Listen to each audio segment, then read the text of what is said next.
నామంలో మీ అందరికీ నా నిండు వందనాలు తెలియజేసుకుంటున్నాను. మరి ఈరోజు తల్లుల దినోత్సవము. ఎవరైతే మదర్స్ ఉన్నారో ఆన్లైన్లో ఆఫ్లైన్లో మీ అందరికి కూడా హ్యాపీ మదర్స్ డే చెప్తున్నాను. దేవుడి తరపు నుంచి మీ అందరికీ శుభాలు పలుకుతున్నాను. గత 2 వారాలుగా మనం ఈ యొక్క గుడారముల విశాలపరచము అనే వాక్యాన్ని ధ్యానిస్తున్నాము. 2020లో దేవుడు మనకి ఇచ్చిన వాగ్దానం ఏంటి అని అంటే కనుక దేవుడు మన గుడారాలను విశాలపరుస్తానని చెప్పాడు. సో ఈ యొక్క వాక్యధ్యానాన్ని మనం చేస్తున్నాము. మొట్టమొదటి భాగంలో మనము యాకోబు జీవితంలో చూసాము. ఒక కరువు కాలంలో దేవుడు అతను ఎలా ఆశీర్వదించాడు అనే విషయాన్ని మనం చూడగలిగాం. తర్వాత 2వ భాగంలో దేవుడు నీతిమంతుడు, దేవుడు అతని యొక్క న్యాయమైన క్రియల గురించి మనం చూసాం. ఈరోజు ఈ 3వ భాగంలో కొంతమంది వ్యక్తులు నేను పరిచయం చేస్తాను. ఈ వ్యక్తులు దేవుడు వాళ్ళ హృదయాలను విశాలపరిచాడు, దేవుడు వాళ్ళ మనసులను విశాలపరిచాడు, దేవుడు వాళ్ళ జీవితాలను విశాలపరిచాడు. వీళ్ళ జీవితం నుంచి మనం ఏం నేర్చుకోవచ్చు అనేది ఈరోజు మనం గమనించి మనం చక్కగా హృదయంలో పెట్టుకుని వాళ్ళ జీవితాల ప్రకారం మనం కూడా జీవిద్దాం. రైట్, నాతో పాటు మీ యొక్క బైబిల్ గ్రంథాలను తెరవండి. ఆదికాండము 9వ అధ్యాయం 27వ వచనం మనం చూస్తే కనుక ఇక్కడ ఒక వ్యక్తి గురించి దేవుడు దీవిస్తూ ఉన్నాడు. పరిశుద్ధాత్మ దేవుడు అతన్ని దీవిస్తూ ఉన్నాడు. ఇన్ఫాక్ట్ చెప్పాలి అని అంటే కనుక నోవాహు తన కుమారుని దీవిస్తూ ఉన్నాడు. ఏమని అంటే కనుక దేవుడు యాపేతును విశాలపరచును, అతడు షేము గుడారంలో నివసించును, అతనికి కానాను దాసుడగును అనను. మనం చూస్తే కనుక ఇక్కడ యాపేతును విశాలపరచము అని అంటున్నాడు. ఈ యాపేతు ఎవరు అని అంటే కనుక నోవాహుకి ఉన్న 3 కుమారుల్లో ఒక కుమారుడు యాపేతు. ఈ యొక్క బోట్లో నుంచి ఎప్పుడైతే నోవాహు తన కుటుంబీకులందరూ కూడా దిగిపోతారో, దిగిపోయిన తర్వాత వీళ్ళందరూ ఒక ప్రదేశంలో గుడారం వేసుకొని వాళ్ళు ఉంటున్నప్పుడు ఒక రోజున ఏమవుతుంది అని అంటే కనుక నోవాహు మద్యం ఎక్కువగా సేవించి తన దిగంబరుడే పడుకుని పోతాడు. పడుకుని పోయినప్పుడు ఈ కానాను చూస్తాడు. కానాను చూసి దాని గురించి ఏం చేశాడన్నది బైబిల్లో రాయబడలేదు, కానీ తన యొక్క తండ్రి యొక్క దిగంబరత్వాన్ని అతను వెళ్ళి షేముతోని యాపేతుతోని చెప్తాడు. మీరు చూసినట్లయితే కనుక ఇక్కడ యాపేతు ఏం చేస్తాడంటే కనుక తన తండ్రి యొక్క దిగంబరత్వాన్ని కప్పడానికి తన దాన్ని చూడకుండా వెనకాతల నుండి ఒక అంగీ పట్టుకుని ఆ 2 సహోదరులు కలిపి తన తండ్రిని కప్పుతారు. అందుకని దేవుడు ఆశీర్వదిస్తే ఏమంటున్నాడు అంటే కనుక యాపేతును విశాలపరచము, దేవుడు యాపేతును విశాలపరచుదును గాక. ఆమేన్. అంటే people with enlarged minds and hearts, ఈ యొక్క విశాలపరచబడిన హృదయాలు, మనసులు ఎవరిలైతే ఉంటాయో వాళ్ళు ఏముంటుంది అని అంటే కనుక these are the people who cover the nakedness of others. ఇతరుల యొక్క బలహీనతలను బయటపెట్టే వ్యక్తులు కాదండి వీళ్ళు. ఈరోజు మనం మాట్లాడుకోబోయే అంశం అంతా కూడా మెజారిటీ మైండ్ పైన, హృదయం పైన నేను టచ్ చేస్తాను, మనసు పైన, మన మెదడు పైన నేను టచ్ చేయడానికి ఇష్టపడుతున్నాను. ఎందుకనంటే కనుక దేవుడు అటువంటి వ్యక్తుల్ని విశాలపరిచాడు, దేవుడు అటువంటి వారిని ఎన్నుకున్నాడు, అటువంటి వ్యక్తుల గురించి బైబిల్ గ్రంథంలో రాయిపించాడు. ఇక్కడ మనం చూస్తే కనుక అనేక సార్లు మన జీవితంలో మన బలహీనతలు కానీ, మన పాపాలను కానీ, మన బలహీన సమయంలో చేసిన క్రియలను ఎక్స్పోజ్ చేసే వ్యక్తులు కొంతమంది ఉంటారు. రైట్, దానివల్ల ఏ బెనిఫిట్ ఉందో మనకు తెలీదు, కానీ ఇటువంటి వ్యక్తుల యొక్క హృదయాలు మనం చూస్తే కనుక చాలా బాధాకరం. కానీ దేవుడు యాపేతుని ఎందుకు దీవించాడు అని అంటే కనుక తన తండ్రి యొక్క దిగంబరత్వాన్ని అతను కప్పేశాడు. ఆశ్చర్యకరంగా మనం చేసిన పాపాలన్నిటిని కూడా యేసు ప్రభువారు తన రక్తం కింద కప్పివేశాడు. అందుకని మన పాపాలు ఎర్రగా ఉన్నా సరే, even though they are red like scarlet, అతను ఏం చేస్తాడంటే కనుక ఊళ్ళు వల్ల తెల్లగా చేస్తారని చెప్పాడు. రైట్, ఒకసారి మన పాపాలను ఆయన వెనకాల పెట్టేసిన తర్వాత మరి ఇంకెన్నడూ వాటిని జ్ఞాపకం చేసుకోవాలని చెప్పాడు. So people with enlarged minds and hearts వాళ్ళు ఎలా ఉంటారంటే కనుక these are broad minded people. వీళ్ళ హృదయాలు చాలా విశాలమైనవి. అనేక మంది వ్యక్తులను వాళ్ళ హృదయంలో వాళ్ళు కాపాడగలుగుతారు. మీరు చూస్తే కనుక సాతాన్ యొక్క లక్షణం ఏంటి అని అంటే కనుక సాతాన్ ఇతరుల యొక్క దిగంబరత్వాన్ని ఎక్స్పోజ్ చేసే వ్యక్తి, బట్టబయలు చేసే వ్యక్తి. ఆదికాండం 3వ అధ్యాయంలో మీరు చూస్తే కనుక ఆ పండు తింటే మీరు దేవుళ్ళ మారిపోతారన్నారు, కానీ మీ దిగంబరత్వం గురించి మీకు తెలుస్తుందని చెప్పాడా? చెప్పలేదు. Is a narrow minded thinker. ఇతరులు కూడా తన ఆలోచన విధానంలోకి రావాలని చెప్పి మొట్టమొదటిగా అవను మోసం చేశాడు, తర్వాత ఆదాముని అవిధేయుడిగా చేశాడు. మీరు చూస్తే కనుక ఆ ప్రదేశంలోనే తన జీవితంలో అయితే ఏదైతే లేదో, తనకి ఏదైతే అలవాటో సాతాను అదే పని చేశాడు. ఏంటా పని అని అంటే కనుక ఇతరుల్ని ఎక్స్పోజ్ చేయడం, నేకెడ్గా చూపెట్టడం, మత్తయి రాసిన సువార్త 25:44 చూస్తే కనుక ఒక ఉపమానం చెప్తూ యేసు ప్రభు వారు ఏమంటాడంటే కనుక, నేను దిగంబరుడిగా ఉన్నప్పుడు మీరు నా గురించి ఏం చేశారు? మంచి వాళ్ళు ఏం చేస్తారంటే కనుక దిగంబరులుగా ఉన్న వాళ్ళకి తీసుకెళ్లి వస్త్రాలను వాళ్ళు తొడుగుతారు. దయా జాలి లేని హృదయం వాళ్ళంటే విశాలపరచబడిన హృదయం లేని వారు ఏం చేస్తారు అని అంటే కనుక వాళ్ళు అలా చూస్తూనే ఉంటారు. అపోస్తుల కార్యాలు 19:16 మీరు చూస్తే కనుక పౌలు అనేకమైన అద్భుత కార్యాలు చేస్తూ ఉంటాడు. పౌలు ఏ ప్రదేశంలోకి వెళ్తే ఆ ప్రదేశంలో దెయ్యాలన్నీ వణుకుతూ పారిపోతూ ఉంటాయి. ఇది చూసిన స్కావే కుమారులు ఏం చేస్తారంటే కనుక, ఏసునామం నేను వాడగలను, ఏసునామంలో నేను అద్భుత కార్యం చేయగలను అనే విషయం వాళ్ళకి తెలిసింది. వాళ్ళు ఏం చేస్తారంటే కనుక ధనం కోసం దీన్ని వాడుకుంటూ ఉంటారు, పేరు పలుకుబడి కోసం వీళ్ళు దీన్ని వాడుకుంటూ ఉంటారు. మీరు చూస్తున్నప్పుడు 19:16 ఒక దెయ్యం దగ్గరికి వెళ్తారు ఈ స్కావే కుమారులు. వెళ్ళిన తర్వాత ఆ దెయ్యం ఏం చేస్తుంది అంటే కనుక, పౌలు ఎవరో నాకు తెలుసు, ఏసు ఎవరో నాకు తెలుసు, మీరెవర్రా అని అడుగుతుంది. స్కావే కుమారుల దగ్గర సమాధానం ఉండదు. స్కావే కుమారుల దగ్గర సమాధానం ఉండదు. అందుకనే స్కావే కుమారులు ఏం చేస్తుంది అని అంటే కనుక ఈ యొక్క దయ్యము దిగంబరులను చేసి వాళ్ళని పారద్రోలేస్తుంది. రైట్? మీరు చూస్తే కనుక దయ్యం యొక్క లక్షణమే అది, దయ్యం యొక్క పోలికే అది. రైట్? మీరందరూ చూస్తున్నట్లయితే కనుక ఈ సాతాను యొక్క లక్షణం ఏంటి అని అంటే కనుక వాళ్ళు ఎప్పుడు కూడా they have a nature of exposing other people. ఇతరులని హ్యూమిలేట్ చేసే లక్షణము వాళ్ళలో ఉంటుంది. అందుకని మనం ఏం చేశాడు మీరు గమనిస్తే కనుక యేసు ప్రభు వారు సిలువ పైన దిగంబరుడుగా ఉన్నాడు. ఎందుకు అని అంటే కనుక మీరు నేను ఇంకా దిగంబరత్వాన్ని అనుభవించిన అవసరం లేదు కనుక మన కొరకు మన రక్షకుడు బలయ్యాడు సిలువ పైన. ఎలా ఉన్నాడు అని అంటే కనుక ఆయన దిగంబరుడు వలె ఉన్నాడండి. ఒంటి మీద ఒక పోగు బట్ట కూడా లేదు. He was exposed in every other way. ఎందుకు అని అంటే కనుక మనము ఇంకా మన పాప జీవితంలో జీవించవసరం లేదు, మనము ఇంకా దిగంబరులుగా ఉండాల్సిన పని లేదు. మీరు ఆదికాండం మొదట్లో చూస్తే కనుక ఆదామవ్వలు వాళ్ళు దిగంబరులుగా ఉన్నారు కానీ వాళ్ళకి సిగ్గు అనేది లేదు. దే ఫెల్ట్ నో షేమ్ అని రాయబడి ఉంది. ఎందుకు అంటే వాళ్ళు దేవుని యొక్క మహిమలో కప్పబడి ఉన్నారు. ఈ people with enlarged minds they have a glory mindset. మహిమ గురించి వాళ్ళు ఎక్కువ ఆలోచిస్తూ ఉంటారు. ఇతరులని ఎలా మహిమపరచాలి, ఇతరులని how can I add value to other people అలా ఆలోచిస్తారు. అందుకనే యాపేతు తన తండ్రిని దిగంబరత్వాన్ని కప్పాడు కనుక యాపేతుని నోవాహు దీవించాడు. దేవుడు నిన్ను విశాలపరచును కాక యాపేతు. ఈరోజు ఎవరైతే ఈ ప్రోగ్రామ్ చూస్తున్నారో, ఎవరైతే మెసేజ్ వింటున్నారో, బహుశా ఇప్పుడు కావచ్చు, తర్వాత కావచ్చు, ఒకవేళ మీరు ఇతరుల పాపాలను కప్పే వ్యక్తి, ఇతరులను బలహీన సమయాల్లో మీరు బలపరిచే వ్యక్తి అయితే దేవుడు మిమ్మల్ని తప్పకుండా విశాలపరుస్తాడు. దేవుడు God is going to enlarge your tent. God is going to enlarge your heart. నీ హృదయాన్ని అతను విశాలపరచగలుగుతాడు దేవుడు. ఆమెన్. రెవల్యూషన్ ప్రకటన గ్రంథం 16:15 మీరు చూస్తే కనుక దిగంబరుల వలె ఉన్న వాళ్ళందరూ కూడా నా దగ్గరికి రండి, నా దగ్గర ఈ తెల్లని బట్టలు కొనుక్కోండి అని దేవుడు వాళ్ళందరినీ పిలుస్తూ ఉంటాడు. సపోజ్ మనమే గతంలో అటువంటి తప్పులు చేసినట్లయితే కనుక we need to wear this robe of righteousness. ఈ యొక్క నీతి కలిగిన బట్టలు మనం ఎప్పుడైతే వేసుకుంటామో మనము దిగంబరులుగా ఉండము, ఇతరుల యొక్క దిగంబరత్వాన్ని కప్పే వ్యక్తుల కింద మనము ఉంటాము. ఈ యొక్క విశాలమైన హృదయం కలిగిన వ్యక్తులు ఎలా ఉంటారు అని అంటే కనుక దే హెల్ప్ అదర్ పీపుల్. ఇతరులని వాళ్ళు ఎప్పుడు సహాయం చేసే వ్యక్తులుగా ఉంటారు, ఇతరులు ఎప్పుడు బాధ పెట్టే వ్యక్తుల కింద వారు ఉంటారు. రైట్? నోవాహు యొక్క దిగంబరత్వాన్ని ఎక్స్పోజ్ చేసిన కానాన్ని శపించాడు, ఇతరులకు వాళ్ళని బానిస కింద చేశాడు. ఎప్పుడైతే మనం విశాలపరచబడిన హృదయాలతో, మనసుతో, మన ఆలోచనలతో ఉంటామో దేవుడు మనల్ని సరిహద్దులను విశాలపరచగలుగుతాడు. ఇతరులని కించపరిచే వ్యక్తి కింద, ఇతరులను తప్పుపట్టే వ్యక్తి కింద మనం ఉంటే కనుక దేవుడు మనల్ని విశాలపరచలేడు. సో మొట్టమొదటి వ్యక్తి యాపేతు గురించి మనం చూసాం. రెండో వ్యక్తి గాదు. ద్వితీయోపదేశకాండము 33:2 మనం చూస్తే కనుక గాదు అనే వ్యక్తి గురించి మనం చూస్తున్నాం. గాదు ఎవరు అని అంటే కనుక యాకోబు యొక్క కుమారుడు, జిల్ఫా పుట్టిన కుమారుడు. ఈ గాదు అన్న మాటకు అర్థం ఏంటి అని అంటే కనుక fortunate or lucky. Okay, lucky అన్న మాటకి ఇంక నేను మళ్ళీ వివరించాల్సిన పని లేదు. ఎప్పుడైతే గాదుని కన్నదో ఆమె ఏమనుకున్నదంటే కనుక నేను చాలా అదృష్టం చేసుకున్నాను, దేవుడు నాకు ఇటువంటి కుమారుడును అనుగ్రహించాడు నా తల్లి అన్నది Zilpah. Right?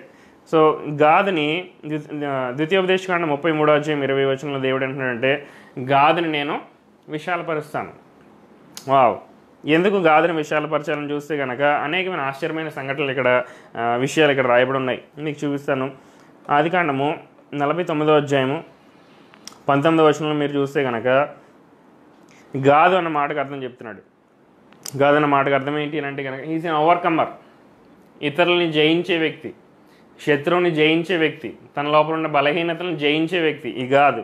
Okay, he will overcome the enemy. శత్రువు ఎటువంటి వాడైనా సరే, ఎన్ని పన్నాగాలతో వచ్చినా సరే, ఈ గాదు హీఈస్ ఎ వారియర్, అతను పోరాటం చేసే వ్యక్తి, అతను బలాఢ్యుడు. రైట్, గిడియోన్తో అంటాడు కదా, దేవత వచ్చి పరాక్రమం కలిగిన బలాఢ్యుడు. అటువంటి వ్యక్తి ఈ గాదు.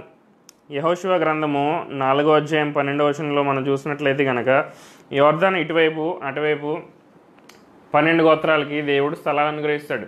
He gives an inheritance. మీ యొక్క ఆస్తుపాస్తులు ఈ వైపు మీరు కట్టుకోండి, కొంతమంది ట్రైబ్స్కి కొంతమంది గోత్రాలకు దేవుడు అనుగ్రహిస్తాడు. మిగిలిన వాటిలన్నింటికి కూడా యోర్దాను నది దాటిన తర్వాత మీ యొక్క ఆస్తుపాస్తులు మీకు అక్కడ ఉంటాయని చెప్పి దేవుడు చెప్తాడు.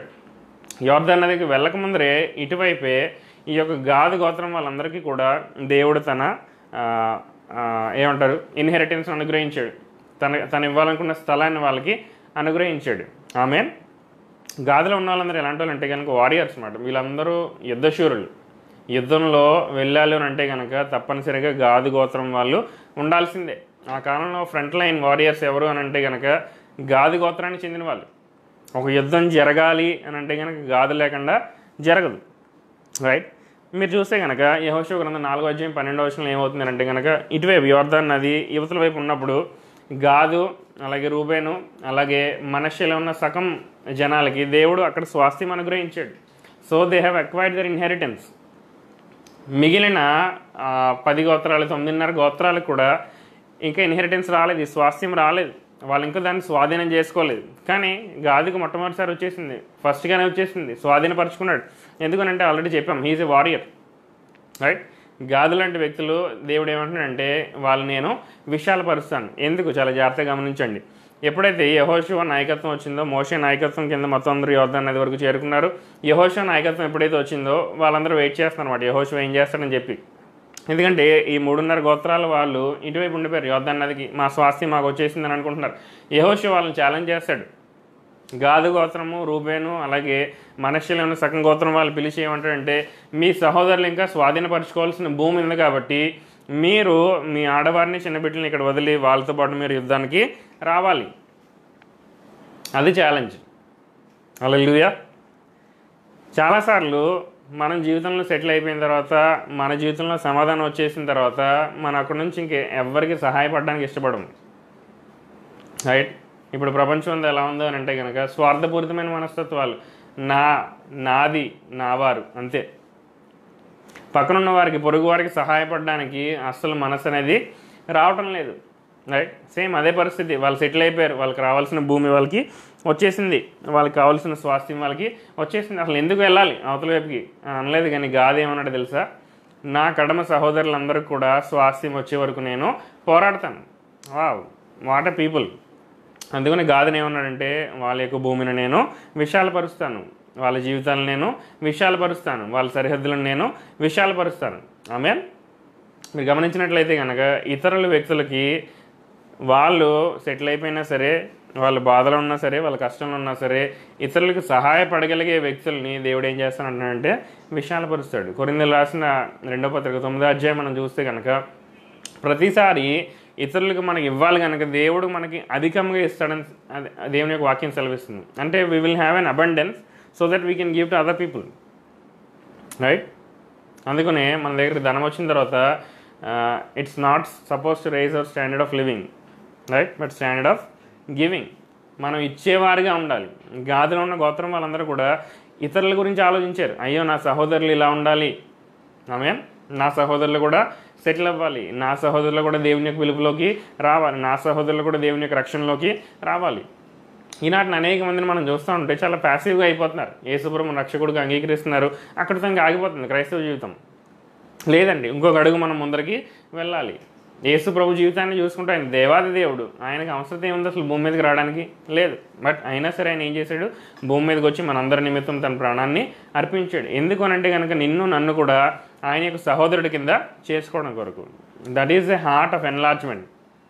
రైట్, విశాలపరచబడిన హృదయాలు ఎలా ఉంటాయని అంటే కనుక they can accommodate lot of people. చాలామందిని వాళ్ళ హృదయంలోకి తీసుకోగలుగుతారు. ప్రార్థనలో వాళ్ళని భారంతో ప్రభు యొక్క సన్నిధిలోకి తీసుకెళ్ళగలుగుతారు. ఆమేన్. గాదు యుద్ధభూమిలో ఒక జయశాలి. They have a heart of discernment. వివేచన అనే వరము ఈ గాది గోత్రానికి సంబంధించిన వాళ్ళకి ఉంది. అందుకనే ఎప్పుడు వెళ్ళినా సరే యుద్ధానికి గాదు లేకుండా ఎవరు వెళ్ళేవారు కాదు. ఎందుకంటే తెలుసు శత్రువు యొక్క ప్రతి మూవ్ కూడా గాదుకు తెలుసు. శత్రువు ఏ యాంగిల్ నుంచి వస్తాడు, నా కుటుంబం పైన పడతాడు, లేకపోతే నా పర్సనల్ హోలీనెస్ పైన పడతాడా, పరిశుద్ధతని కోల్పోవడానికి ఏమన్నా ప్రణాళిక వేస్తున్నాడా, లేకపోతే చుట్టుపక్కల వారి ద్వారా ఈ యొక్క నన్ను పాడు చేయడానికి ప్రయత్నం చేస్తున్నాడా. God has a discernment, right. ఈ వివేచన అనేది గాదు దగ్గర ఉంది. The people of God are protectors. ఇతరులను వాళ్ళు కాపాడేవారు. స్వార్థపూరితమైన మనస్సు లేదు, రైట్. స్వచ్ఛమైన ప్రేమ చూపించేవారు. These are sacrificial people. అసలు వాళ్ళు వెళ్ళాల్సిన అవసరం లేదు. అయినా సరే తన యొక్క సహోదరుల నిమిత్తం యోర్దాను దాటి అక్కడికి వెళ్ళి వాళ్ళ స్వాస్థ్యం అంతా కూడా స్వాధీనపరుచుకునే వరకు కూడా ఉన్నారు. ఎప్పుడైతే 12 గోత్రాల ప్రజలు కూడా వాళ్ళ ఆస్తుపాస్తులన్నీ స్వాధీనపరుచుకున్నారో అప్పుడు గాది ప్రజలు మళ్ళీ తిరిగి వెనక్కి రావడం జరిగింది. Wow, what a people.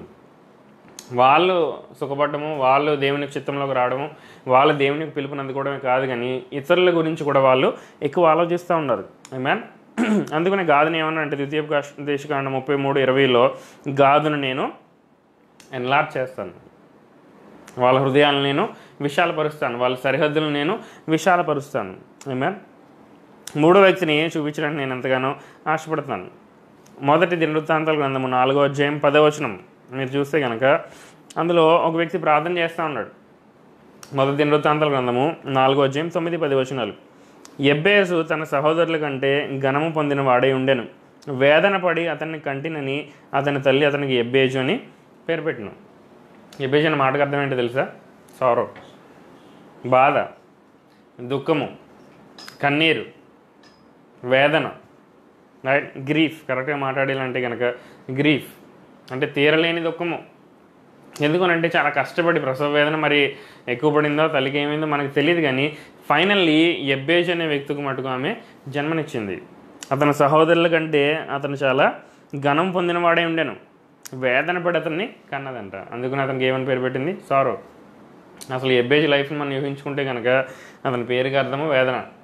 బహుశా స్కూల్లో ఏడిపించేవారేమో అందరూ వేదన గడ వచ్చాడు అని, రైట్. అతని జీవితం మొత్తం కూడా వెటకారంతో సాగి ఉంటుంది. ఇంకో నీ తల్లి నిన్ను కన్నప్పుడు చాలా కష్టపడిందంట, తల్లిని కూడా బాధ పెట్టి వచ్చావు కదరా భూలోకానికి, రైట్. కొంతమంది ఇలాంటి వాళ్ళు ఉంటారు, మనల్ని వెటకారం ఆడేవారు, రైట్. యెబ్బేజు ప్రార్థన చేస్తున్నాడు చూడండి. ఏమని అంటే కనుక 10వ వచనం. యెబ్బేజు ఇశ్రాయేలుని దేవుని గూర్చి మొర్రపెట్టి, నీవు నన్ను నిశ్చయముగా ఆశీర్వదించి నా సరిహద్దులను విశాలపరిచి నీ చేయి నాకు తోడుగా ఉండి దయచేసి నాకు కీడు రాకుండా దానిలో నన్ను తప్పించమని ప్రార్థన చేసినాం. దేవుడు అతని మనవిని చేసిన దానిని అతనికి దయచేసాడట. వావ్. కొన్నిసార్లు మనం బాధలో ఉంటాం, వేదనలో ఉంటాం, దుఃఖంలో ఉంటాం. అటువంటి పరిస్థితుల్లో చాలాసార్లు మనం చేసే పని ఏంటి అని అంటే కనుక దేవుని దూషిస్తాం. కానీ వాట్ దిస్ మ్యాన్ ప్రేడ్? యెబ్బేజు బహుశా చిన్నప్పటి నుంచి బాధ వేదనతో మొత్తం అంతా ఈజ్ గోట్ అకస్టమ్డ్, రైట్. వ్యసనాక్రాంతుడు అని ఉంటుంది కదా. Jesus Christ is a man of sorrows, right. దుఃఖాక్రాంతుడు, రైట్.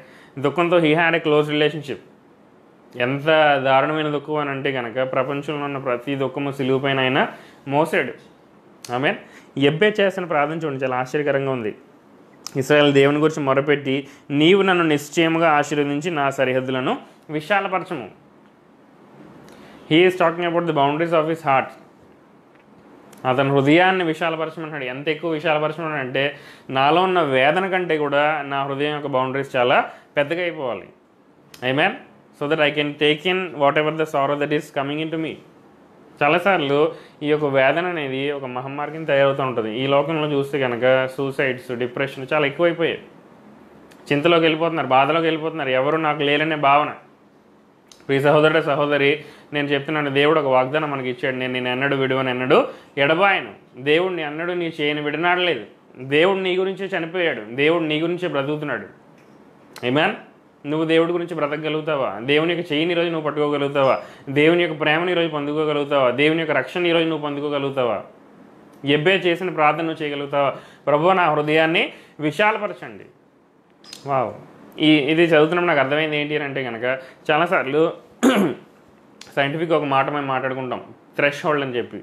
థ్రెష్ హోల్డ్ అంటే ఒక లైన్ మాట, ఒక గీత. కొంతమందికి ఈ నొప్పి, సపోజ్ ఎవరైనా ఇలా కొట్టారనుకోండి, రైట్, ఒక నొప్పి వస్తుంది. కొంతమందికి కొంచెం గట్టిగా కొడితేనే నొప్పి వస్తుంది. అంటే కొంతమంది threshold for pain is more, అంటే బాగా బలమైన గాయం చేస్తే తప్ప వాళ్ళకి గాయం కాదు. నాకు ఇది చదువుతున్నప్పుడు ఏమర్థమైందంటే ఎబ్బేజ్ గురించి చిన్నప్పటి నుంచి అనేకమైన బాధలు అనుభవించి ఉంటాడు బహుశా, తన తల్లిదండ్రుల నుంచి, కుటుంబం నుంచి, మేబీ ఇతరుల నుంచి, చుట్టుపక్కల నుంచి. అందుకు నీ ప్రార్థన చేస్తున్నాడు, నన్ను ఆశీర్వదించి నన్ను సరిహద్దులను విశాలపరచు. Is also asking to increase his threshold of pain. Right, ప్రభువా నేను బాధని అనుభవించే కెపాసిటీని పెంచేసేయి. అప్పుడు చిన్న చిన్న బాధలు, చిన్న చిన్న నొప్పులు నాకేమీ అనిపించవు. కొన్నిసార్లు ఇతరులు చిన్న మాట అన్నా సరే మరీ సున్నితంగా ఉంటాం, మనం వెంటనే కారిపోతుంటాయి కన్నీళ్ళు. రైట్, ఎవరైనా చిన్న మాట అన్నా సరే మనము తట్టుకోలేము, ఇగో హర్ట్ అయిపోతూ ఉంటుంది. ఏమేన్ క్షమించలేని తనం, బిటర్నెస్ లోపల చేదు అనే వేరు ఫామ్ అయిపోతూ ఉంటుంది. కానీ మనం చేయాల్సిన ప్రార్థన ఏంటంటే, ప్రభువా నా హృదయాన్ని ఈరోజు నువ్వు విశాలపరచు. యేసుప్రభు చూడండి ఎంత విశాలమైన హృదయం కలిగి ఉన్నాడు. ఒక పక్కన శిలువ మీదకి వెళ్తూ 2 చేతుల్లో మేకులు అతను దింపబడుతున్నప్పుడు అతను ఏమన్నాడు తెలుసా? తండ్రి వీరు ఏం చేయించున్నారు, వీరు ఎరుగని కనుక వీళ్ళని క్షమించండి. What a man. మీకు అర్థమవుతుందా? అతని హృదయం ఎంత విశాలపరచబడిందో. అతను ఎదురుగుంటానే పాపం జరుగుతుంది. ఒక నిర్దోషికి శిక్ష వేసి అతని 2 చేతుల్లోని, కాళ్ళలోని, ప్రక్కల్లోని మేకులు నింపేస్తుంటే అతను ఏమంటున్నాడంటే, వీరు ఏం చేయించున్నారు, వీరు ఎరుగని కనుక వీళ్ళని క్షమించండి. ఎంత పెయిన్ థ్రెషోల్డ్ ఉందో యేసుప్రభు వారికి. ఆమేన్. శుభవార్త ఏంటి అని అంటే కనుక ఆయన ఏమై ఉన్నాడో, ఆయన ఎట్టివాడున్నాడో మనం కూడా ఈ లోకంలో అట్టివారమై ఉన్నాం. ఆమేన్. మనం గమనించాలి. ఆమేన్. ఎబ్బేజు ఇశ్రాయేలు దేవుని గురించి మొరపెట్టి, నీవు నన్ను నిశ్చయంగా ఆశీర్వదించి నా సరిహద్దులను విశాలపరిచి నీ చెయ్యి నాకు తోడుగా ఉండము అని దయచేయమని అన్నాడు. ఇంకొక మాట ఇక్కడ చూపిస్తాను, ట్రాన్స్లేషన్ కొంచెం మారింది. నాకు కీడును రాకుండా దానిలో నుండి తప్పించన్నాడు. యాక్చువల్గా ఇంగ్లీష్లో ఏముందంటే కనుక save me from all of this grief. Amen. Save me from all of this grief అంటే ఈ బాధల నుంచి నన్ను మార్చు, ఈ బాధల నుంచి నన్ను తప్పించు, ఈ బాధల నుంచి నన్ను దూరపరచు. వావ్. ఆమేన్. దేవుడు అది చేయగలడు. చాలాసార్లు ఎప్పుడు ఇలా బాధపడుతూనే ఉండాలా అని అనుకునే వారికి ఒక మాట చెప్తున్నాను, లేదండి, ఇది టెంపరీ. ఒకనొక రోజు వస్తుంది, మనం కూడా బలం పొందుకుంటాం. ఇన్ఫ్యాక్ట్ మన బలహీనతలో ఆయన యొక్క బలం మనలో పరిపూర్ణం అవుతుంది. మనం ఏమై ఉన్నామో అదంతా కూడా దేవుని యొక్క కృప ఉన్నది. ఆమేన్. ఇది చాలా ప్రాముఖ్యమైనది. అందుకనే మీరు గమనిస్తే కనుక ఇతను చేసిన ప్రార్థన చాలా అద్భుతమైన ప్రార్థన. నా హృదయాలను విశాలపరచు, ఇంకా నేను ఎన్నడూ బాధపడకుండా ఉండేటట్టు నన్ను తయారు చేయు. యాక్చువల్ అక్కడ ఉపయోగించబడిన వర్డ్ ఏంటి అని అంటే కనుక, మాట ఏంటి అని అంటే కనుక, ఫామ్ మీ, నన్ను మళ్ళీ తయారు చేయు ప్రభువా. ఎలా తయారు చేయి? ఇంకా బాధ వచ్చినా సరే నేను తట్టుకుని నిలిచుండే వ్యక్తిలా నన్ను తయారు చేయని ప్రార్థన చేస్తున్నాడు ఎబ్బేజు. ఆమె ఇటువంటి ప్రార్థన బహుశా ప్రియ సహోదరుడే సహోదరి మనం కూడా చేయాలి. ఎబ్బేజు లాంటి వాళ్ళు ఎవరి హృదయాన్ని దేవుడు విశాలపరుస్తాడంటే పీపుల్ ఆఫ్ ప్రేయర్. నీ యొక్క గుడారాలను దేవుడు విశాలపరచాలా, నీ యొక్క హృదయాన్ని దేవుడు విశాలపరచాలా, అయితే నువ్వు నిరంతరం ప్రార్థనలో ఉండాలి. ప్రతి క్షణము నువ్వు ప్రార్థనలో ఉండాలి. ఆమేన్. కొన్నిసార్లు సమస్యలు వచ్చినప్పుడు, బాధలు వచ్చినప్పుడు, కష్టాలు వచ్చినప్పుడు మొట్టమొదటి రెస్పాన్స్ తక్షణమే నువ్వు చేయాల్సిన పని ఏంటో తెలుసా? ప్రార్థన. కానీ బాధాకరంగా ఏం జరుగుతుంది అంటే కనుక prayer is becoming our last resort. చివరిగా ఆఖరికి ఇంకేమైనా మిగిలిపోయిందంటే అప్పుడు ప్రార్థనలోకి మనం వెళ్తున్నామండి. అలా ఉండకూడదు. ఎవరన్నా మనల్ని గుద్దినా, ఎవరన్నా మనం కొట్టినా మన లోపల నుంచి ప్రార్థన రావాలంట ఒక దైవజనుడు చెప్పాడు. రైట్. అందుకనే బైబిల్ గ్రంథం సెలవిస్తూ ఉంది. యేసు ప్రభు వారు అంటారు కదా, నిన్ను హింసించే వారి గురించి ప్రార్థన చేయాలి, నిన్ను ద్వేషించే వారు నువ్వు ప్రేమించాలి, నిన్ను హింసించే వారి గురించి నువ్వు ప్రార్థన చేయాలి. Amen. Our spontaneous and first response should be prayer. మొట్టమొదటిగా ఏది జరిగినా సరే, సంతోషమైన, దుఃఖమైన, చేదైన, ఆనందమైన, ఏది జరిగినా సరే, స్వస్థతైన, అనారోగ్యమైనా సరే, నువ్వు చేయాల్సిన మొట్టమొదటి పని ఏంటి? ప్రార్థనలోకి వెళ్ళినప్పుడే దేవుని యొక్క హృదయం ఏంటో నాకు అర్థమవుతుంది, దేవుని యొక్క భారం ఏంటో నా పైన వస్తుంది. ఆమేన్. ప్రతిరోజు ప్రతి క్షణము ప్రార్థనలు మనం గడపాలి. ప్రార్థన చేసినప్పుడు అది మన జీవితాలని ప్రభావితం చేస్తుంది. More than the messages we preach, మనం ప్రసంగించే ప్రసంగాల కంటే కూడా మనం చేసే ప్రార్థన చాలా ప్రభావితమైనది, మనం చేసే ప్రార్థన చాలా విలువైనది, మనం చేసే ప్రార్థన చాలా శక్తి కలిగింది. Amen. Prayer does more work than actual work. అర్థమైందా మీకు? రైట్. ప్రార్థనే మనం చేసే పనుల కంటే కూడా ఎక్కువ పని చేయగలదు. ఆమేన్. దేవుడు మిమ్మల్ని దీవించిన గాక. ప్రార్థనలు మనం ఉండాలి, ఎక్కువసేపు మనం ప్రార్థన చేయాలి. ఆదికాండము 6వ అధ్యాయం చూస్తే కనుక ఇక్కడ ఒక మాట దేవుడు రాస్తూ ఉన్నాడు, దేవాది దేవుడు మనుషులను సృష్టించినందుకు చాలా బాధపడ్డాడంట. లైక్ అటువంటి బాధలో ఎబ్బేజు ఉన్నాడు. అటువంటి బాధ నుంచి నన్ను తప్పించి ప్రభువా అని ఎబ్బేజు ప్రార్థన చేస్తున్నాడు.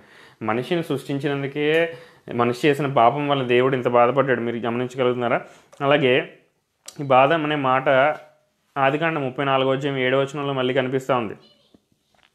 యాకోబు యొక్క కుమార్తె దీనా ఉంది.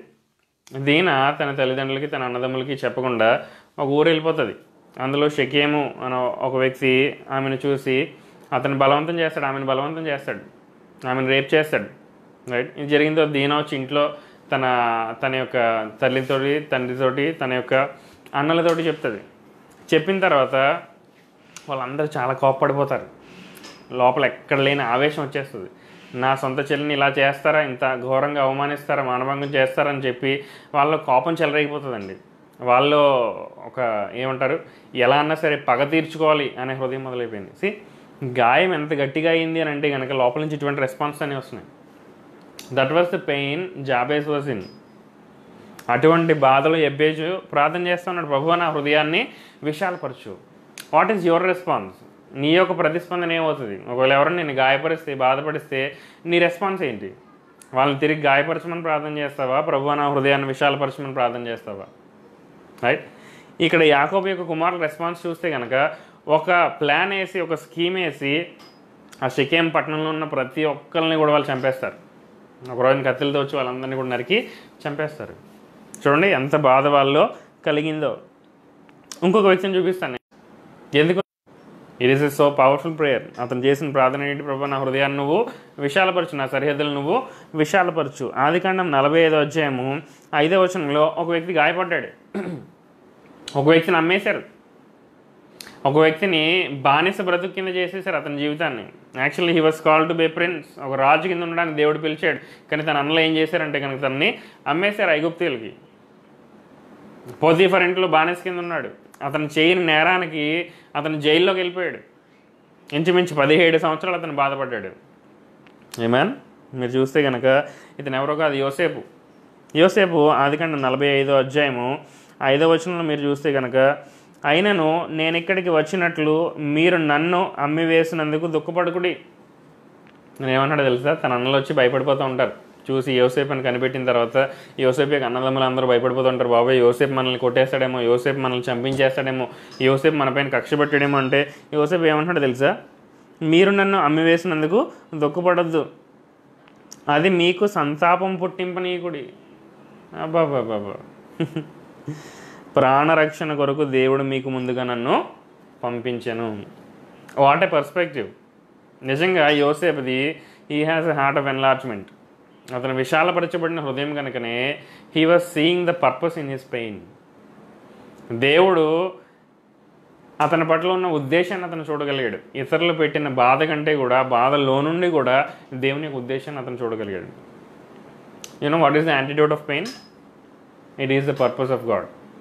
నీ యొక్క బాధల నుంచి, వేదనలో నుంచి, చింతలో నుంచి, వ్యాకులతలో నుంచి బయటికి రావాలి అని అంటే కనుక దేవుని యొక్క ఉద్దేశాలు నీ పట్ల ఏమన్నాయో, దేవుని యొక్క ప్రణాళికలు నీ పట్ల ఏమన్నాయో, దేవుని యొక్క చిత్తం ఏమైందో నువ్వు క్షుణ్ణంగా తెలుసుకోవాలి. ఎప్పుడైతే దేవుడు నా దగ్గర నుంచి ఇది ఆశిస్తూ ఉన్నాడు అన్నప్పుడు ఈ బాధ నిన్నేం చేయలేదు. రైట్, ఈ వేదన నిన్నేం చేయలేదు, ఈ బాధ నిన్ను కృంగదీయలేదు. You will become more than the pain. Amen, ఈ యొక్క బాధ కంటే కూడా నువ్వు గొప్పవాడు అయిపోతావు. ఏమేన్, ఇది చాలా ప్రాముఖ్యమైనది. Enlarge people have a heart to forgive others just like Jesus did. అందుకనే యోసేపు కూడా ఏమంటున్నాడంటే, మీకంటే ముందర పంపించాడు, ఎందుకంటే మిమ్మల్ని అందరినీ నన్ను రక్షించాలి కనుక. మీరేమో నన్ను అమ్మేశారని మీరు అనుకుంటున్నారు, కానీ యాక్చువల్గా నన్ను మీకంటే ముందరగా దేవుడి ప్రదేశంలోకి పంపించాడు. Hallelujah. They can see the purpose behind the pain. ఎవరైతే విశాలపరచబడిన హృదయాలు ఉన్నారో they can see the purpose behind the pain. ఇతరుల్ని వాళ్ళు బ్లేమ్ చేయరండి. ఇదిగో నాకు చిన్నప్పుడు జరిగిన గాయం వల్ల నేను ఇలా ఉన్నాను, నా తల్లిదండ్రులు నన్ను సరిగ్గా చూసుకోలేదు కనుక నేను ఇలా ఉన్నాను, నా స్నేహితులు నన్ను మోసం చేశారు కనుక నేను ఇలాగ అయిపోయాను, ఇదిగో నా భర్త నా భార్య నన్ను ఇలా చేశారు, నా తల్లిదండ్రులు ఇలా చేశారు కనుక నేను ఇలా అయిపోయాను అని ఇతరులపైన బ్లేమ్ చేసే వ్యక్తులు కాదు. ఓకే, ఎన్లార్జ్డ్ హార్ట్ ఉన్నవాళ్ళు, ఈ విశాలపరచబడిన హృదయం ఉన్నవాళ్ళు, they are people of responsibility. ఇది నా జీవితము, I will take control over my life అనుకునేవాళ్ళు. ఇది నా జీవితం పట్ల నాకు కంట్రోల్ ఉంది, ప్రభు నన్ను కాపాడగలడు, ప్రభు మనం రక్షించగలడు అని ప్రభు చేతిలోకి వాళ్ళ హస్తాలని అప్పచెప్పుకునేవారు. Amen. They don't blame others or themselves. కొన్నిసార్లు ఈ యొక్క బాధ మనలో ఉన్నప్పుడు మనం ఏం చేస్తామనంటే కనుక మనల్ని మనం కూడా గాయపరిచేసుకుంటాం. బహుశా నేను చేసిన తప్పు వల్ల ఇదంతా జరిగిపోయిందేమో, రైట్? సెల్ఫ్ రిజెక్షన్, మనల్ని మనమే తృణీకరించేసుకుంటాం. ఇతరులు మనల్ని పొగుడుతున్నా సరే మనం తీసుకోలేము, ఇతరుల యొక్క ప్రేమను మనం అంగీకరించలేము. ఎందుకు అని అంటే కనుక ఈ విశాలపరచబడిన హృదయం మనలో లేదు కనుక.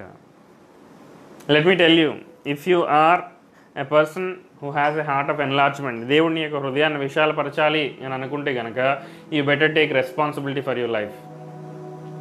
నీ యొక్క జీవితాన్ని నువ్వు బాధ్యత వహించు. Wow. These people think about healing beyond the hurt. వాళ్ళు గాయపరచబడిన దానికంటే కూడా ఆ గాయం తర్వాత వెనకాతలు వస్తున్న స్వస్థత గురించి వాళ్ళు ఎక్కువ ఆలోచిస్తారు. ఆమేన్. చాలా అద్భుతమైన విషయాలు మనం మాట్లాడుకున్నాము. ఆమేన్. ఈ యొక్క యోసేపు యొక్క రెస్పాన్స్ని మనం చూసాము, ఈ యాకోబు యొక్క కుమారుల యొక్క రెస్పాన్స్ని మనం చూసాము. ఒక వ్యక్తి మనల్ని గాయపరిచినప్పుడు, బాధపరిచినప్పుడు మనం ఎలా ఉంటున్నాము అనేది చాలా ప్రాముఖ్యమైనది. నువ్వు పగ తీర్చుకుని ఇతరులను చంపేస్తావా, లేకపోతే దేవుని యొక్క ప్రేమని నీ హృదయాన్ని తీసుకొని నీ హృదయాన్ని విశాలపరుచుకుంటావా? ఆమేన్. చాలా ప్రాముఖ్యమైన విషయం. చివరిగా ఒక విషయాన్ని మీతో నేను మాట్లాడి ముగిస్తాను.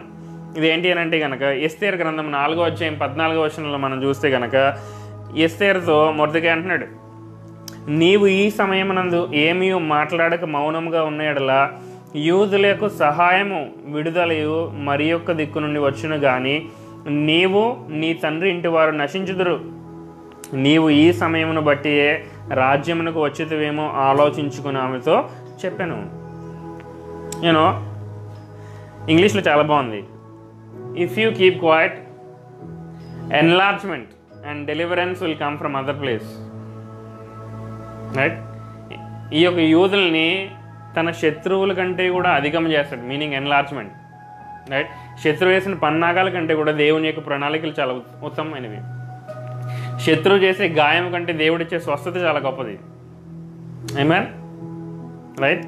అందుకని ఎస్తేరుతో అంటున్నాడు మొర్దెకై, ఒకవేళ ఈ సమయంలో నువ్వు మాట్లాడలేకపోతే, ఈ సమయంలో if you don't take any action, నువ్వు నీ కుటుంబం నశించిపోతారు. Enlargement will come from other place. Amen. God enlarges us only if we take a timely action for His will and people. దేవుని యొక్క చిత్తం గురించి, దేవుని యొక్క ప్రజల గురించి మనం ఎప్పుడైతే అవసరమైన క్షణంలో ఒక అడుగు వేస్తామో అప్పుడే దేవుడు మన హృదయాలను విశాలపరచగలుగుతాడు. God can use us to enlarge other people. ఇతరుల యొక్క విడుదల కొరకు దేవుడు మనల్ని వాడుకోగలుగుతాడు. ఎప్పుడు అని అంటే కనుక when we take a timely action. ఇప్పుడు నేడే రక్షణ దినము. చాలాసార్లు రక్షణ నిమిత్తం అయితే నేను ఎల్లుండి తీసుకుంటాను, రేపు తీసుకుంటాను అనొద్దు. You do it now. ఇప్పుడే వద్దాం దేవుడి దగ్గరికి.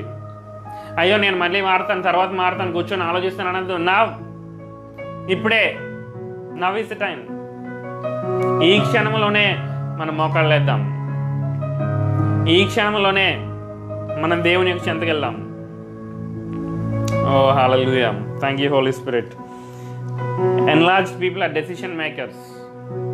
People with enlarged hearts are decision makers. తక్షణమే నిర్ణయం తీసుకుంటారు వాళ్ళు. ఎమోషనల్ డెసిషన్స్ నేను అనట్లేదండి, అది ఎమోషనల్గా హైప్ క్రియేట్ చేసి అనట్లేదు. దేవుడు మీ హృదయాన్ని విశాలపరచాలనుకుంటున్నాడు కాబట్టి, దేవుని యొక్క కృప మీపైకి వస్తుంది కాబట్టి నేను అంటున్నాను, you should make a decision today. These are wise people. వాళ్ళు జ్ఞానం కలిగిన వాళ్ళు. They have an understanding of times and seasons. దేవుని యొక్క సమయాలకి, కాలాలకి సంబంధించిన జ్ఞానం వాళ్ళ దగ్గర ఉంది. హల్లెలూయా. 4 వ్యక్తులను నేను మీకు చూపించాను. 1 యాపేతును దేవుడు విశాలపరిచాడు. 2 గాదును దేవుడు విశాలపరిచాడు. 3 ఎబ్బేషుని దేవుడు విశాలపరిచాడు.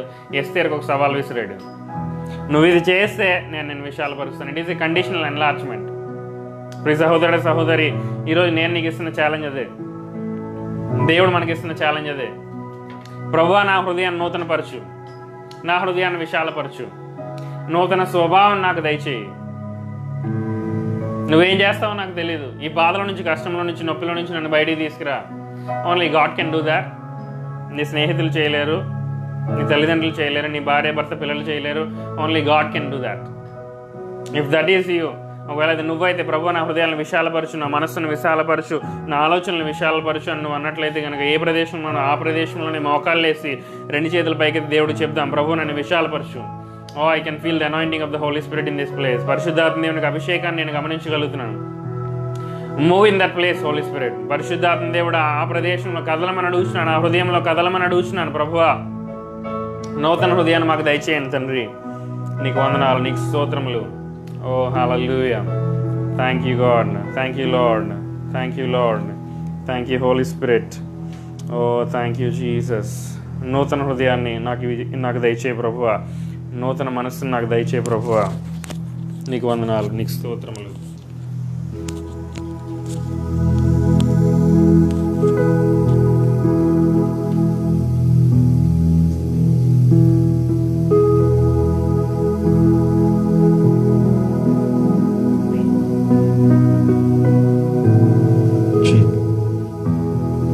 Jesus, hallelujah. Thank you, Lord. Thank you, Jesus. Hallelujah, hallelujah, hallelujah. Thank you, Jesus.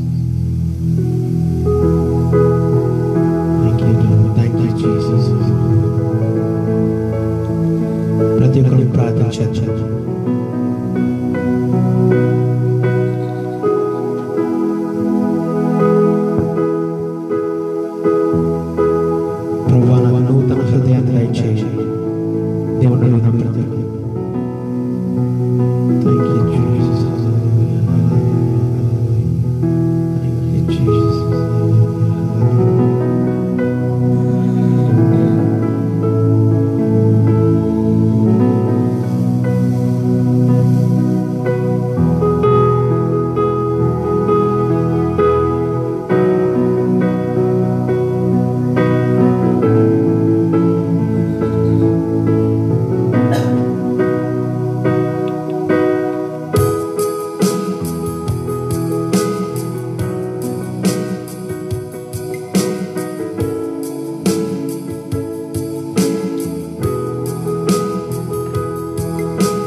వదులుకొని వెలుపలకినే పారిపోతిని.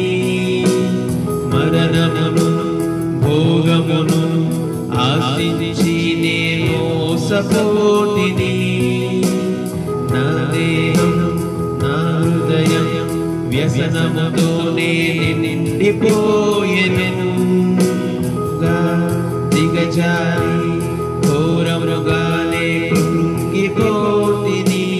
నిన్ను విడచి జనమైన కలుగులేక నిన్ను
తుడిచివేయువని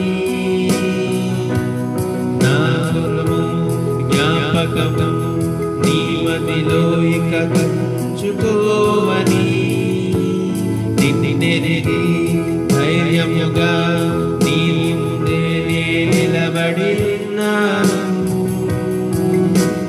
నీ శరణము కోరువారే మూసివేయవు కృపగల మహాదేవా మరణించుము సదా కృతజ్ఞత స్తోత్రం నీ అర్పితును సర్వ మహిమ ప్రభావం నీకే చెల్లును.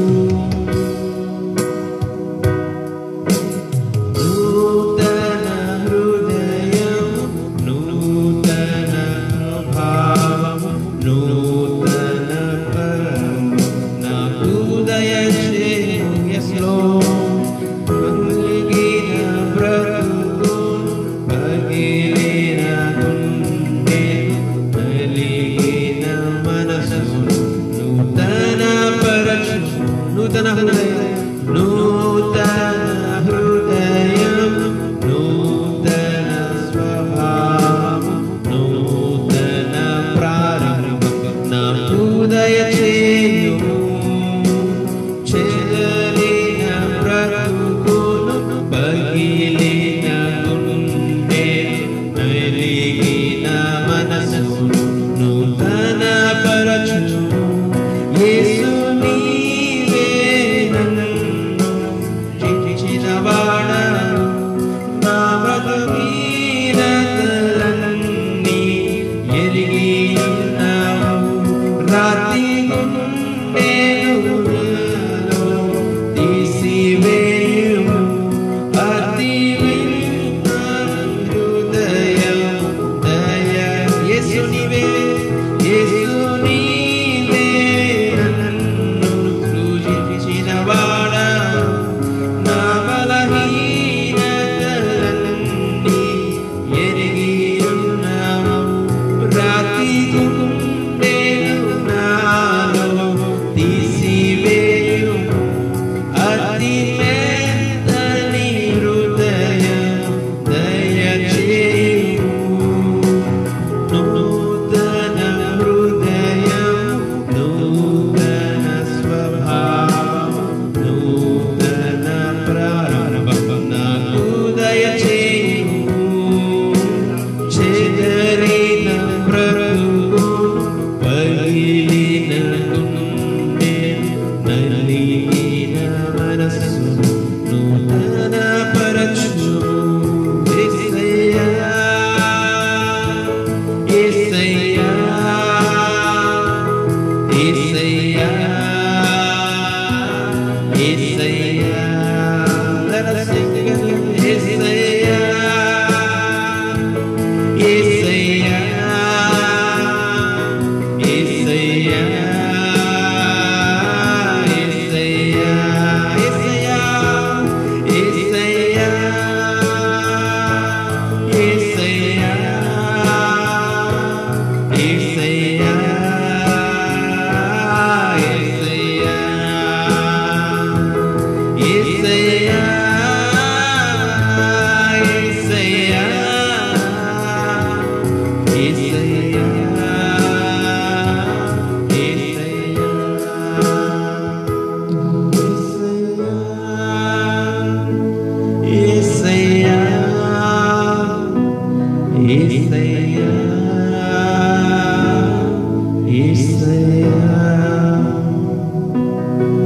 యేసయ్యా